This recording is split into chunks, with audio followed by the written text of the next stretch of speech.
ఉన్నారని కృష్ణ తీరుకి అర్థమవుతుంది కదా. Okay right, thank you. Yeah hello Vijayabhaskar గారు కంక్లూడ్ చేయండి. ఈ భూ ప్రపంచంలో సత్యహరిశ్చంద్రుడు ఒకటేనండి, జగన్మోహన్ రెడ్డి గారు. అతని జీవితం ప్రారంభమే బెంగళూరులో కూర్చొని వాళ్ళ నాన్న అధికారాన్ని రైట్ విజయభాస్కర్ గారు ఇతర విషయాలు వదిలేసేయండి, ఈ టాపిక్ గురించి చెప్పండి.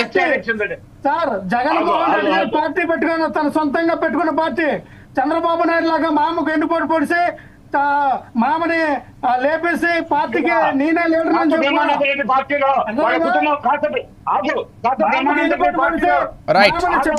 రైట్ టాపిక్ అనవసరంగా డీవియేట్ అవుతోంది. విజయభాస్కర్ గారు రైట్, ఒక్క నిమిషం లక్ష్మణ్ గారు ఒక్క నిమిషం. విజయభాస్కర్ గారు ఏదైనా చెప్పాలనుకుంటే ఈ నెయ్యి అంశానికి సంబంధించి, తిరుమల లడ్డూకు సంబంధించి, ఈ కల్తీకి సంబంధించి మాట్లాడే ప్రయత్నం చేయండి. జగన్మోహన్ రెడ్డి గారి రాజకీయ ప్రస్థానానికి సంబంధించి దయచేసి అనవసరం ఇక్కడ.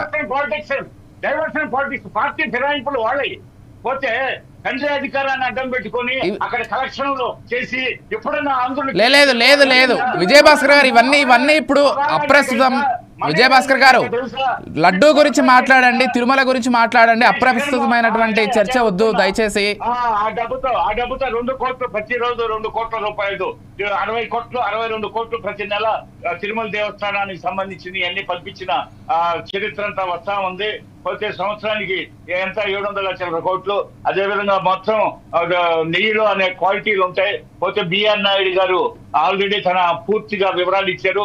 బిఆర్ నాయుడిని తప్పు పడతారు, పవన్ కళ్యాణ్ తప్పు పడతారు, చంద్రబాబు గారిని, లోకేష్ గారిని అందరినీ తప్పు పడతారు. పరమ పవిత్రమైనటువంటి పులుగడిగిన ముత్యం ఈ జగన్మోహన్ రెడ్డి అని చాటుకుంటారు. ఎందుకంటే వాళ్ళు బతికి పట్టకట్టాలో మళ్ళీ రేపు దోచుకోవాలంటే, దుర్మార్గాలు చేయాలంటే, ప్రత్యర్థుల్ని హింసించాలంటే వాళ్ళకి అధికారం కావాలా. వాళ్ళ కేసులు అక్కడ అన్ని ముహూర్తాలు కోర్టుకు పిలిపించారు ఈ మధ్య జగన్మోహన్ రెడ్డిని. అవి వేదకుంటున్నాయి 18 కేసులు మాఫీ కావాలంటే దోచుకున్న ధనం సీజ్ అయ్యి ఉన్న 43,000 కోట్లు. ఇంకా ఇప్పుడు అరెస్టులు కాబోతున్నాయి, జీవిత ఖైదులు పడేటట్టున్నాయి. వాళ్ళకి అధికారం కావాలా, గందరగోళం చేయాలా. అందుకని ప్యాలెస్ నుంచి ఆదేశాలు గందరగోళం చేయమని.